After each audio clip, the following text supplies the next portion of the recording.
A little bit about turkey calling.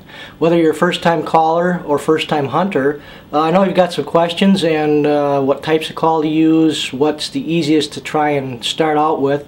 So I'm going to show you some different calls today. I'm going to start out with a box call, and I'm just going to do some basic simple calls with it for you. Biggest thing about a box call is you don't want to ever lift the lid off of the call when you go to play it. If I'm going to make a yelp, I keep the lid right down on the call. If you pick it up, it doesn't sound natural. The other thing is you can hold it in a couple different ways, and it produces different sounds as you hold it in the different position. A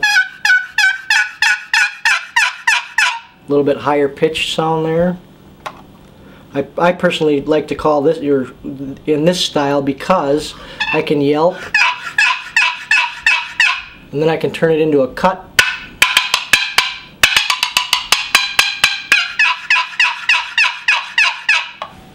And it plays real nice that way. Next call I want to talk about is a Slate call. And with the Slate call, it's a little bit harder to master. It's not as easy as the box call, but it's not a tough call to use. Slate call, you got a lot of different strikers. You got a wood striker. I've got this is the biggest thing is you want to put that striker at a little bit of an angle to the call and pull it back towards you in little circles. So if I'm going to make a yelp, little circles. Important here too is cadence, just like with the box call. Don't want to do it like that unless you're trying to be a really excited hen, and you don't want to start off doing that. What you want to do is work up to it. Like you're going to go put some cuts in with it.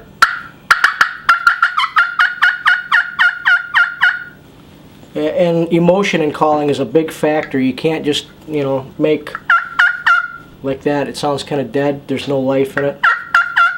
You call like that, turkey might gobble at you, but he's not going to get real excited just hearing that. You want to put a little emotion in it, and you just make some different sounds. You can purr really nice on a Slate call. That's what's really nice about a Slate. All you do is just lightly drag the striker back. Put a cluck in there with it. Purr. And I'll show you the different sound of the different striker. Obviously a lot higher sound there. Very important though, when you're trying to make the yelp, is to make it break over. Make that circle. Starts high and goes low. High and low. High and low. Clucks or cuts, just pull it straight back.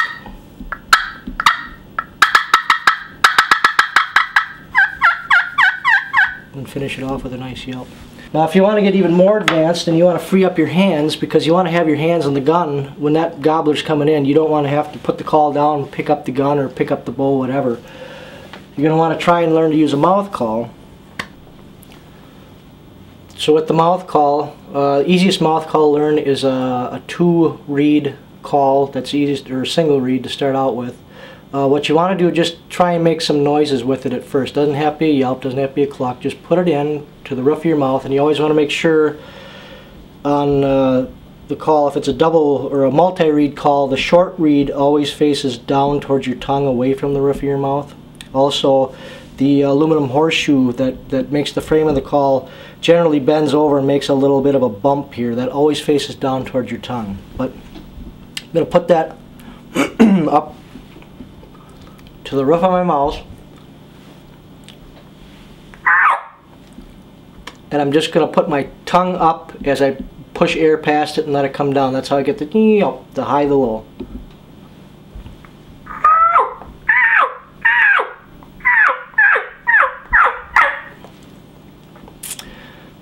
You just practice yelp or cheok, cheok. Use your jaw and the air pressure that runs past the reed to make the different high-low pitch, the high-low sound, to make it roll.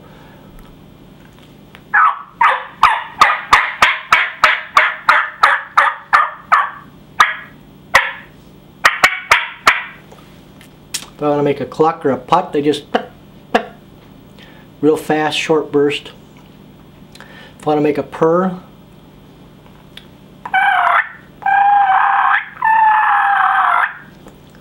I just make a gargling sound in the back of my throat, a grrr, and let the air rush past it, and that's what makes the purr.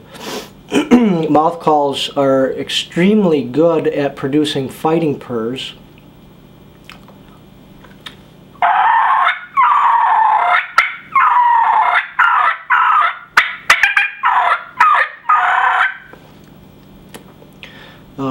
And subtle purrs, I mean, it takes a little bit to master a purr, but using the gargling method instead of fluttering your tongue, I think is better. It produces a softer. You can go real aggressive, or you can go soft with it.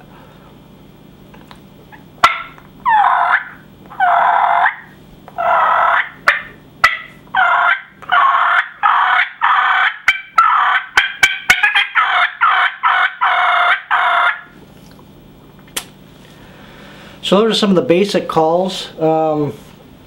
Like I said, the box call, or actually a push button call, is going to be the easiest call to start out with. I just simply don't have one to demonstrate it. But push button is a lot like a box, except that it doesn't have the paddle on it. What it has instead is a striker that you just push in with your finger. And there's a little striker inside that it runs back and forth on a sounding board, and that's what makes your sound. So basically, it's the same principle as a box. You just want to make sure you get the same cadence. And you know, the more aggressive you get, the faster you can yelp. You want to purr with a box. Purring with a box call is more of a whine than a purr, but it works just the same. It's a calming type call. As you advance in your calling, you're going to want to try and make a lot of different sounds, not just, I mean, basically to start out with, all you need to do is 7 or 8 times. Set the call down. That gobbler, if he starts responding to you, speed it up a little bit, make it a little bit more aggressive, but not to the point where you're starting out and just being real aggressive, and that gobbler's just he's most likely gonna get call shy of that, and he's gonna turn and go the other way. So pretty basic, straightforward. That was the box again. I'll show you the Slate one more time.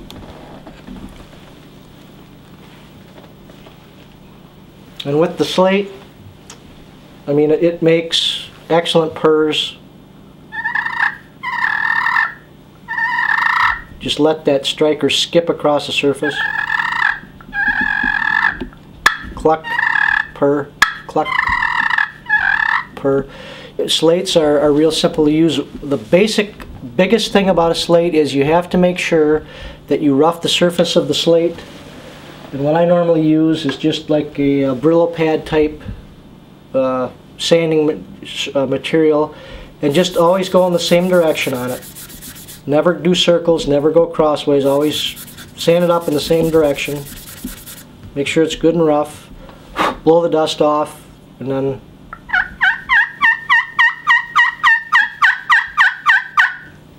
and there you have it. And like I said, with the Slate call, different strikers are going to give you different tonal qualities and make it sound like there's more birds, more hens. A little raspier, a little louder.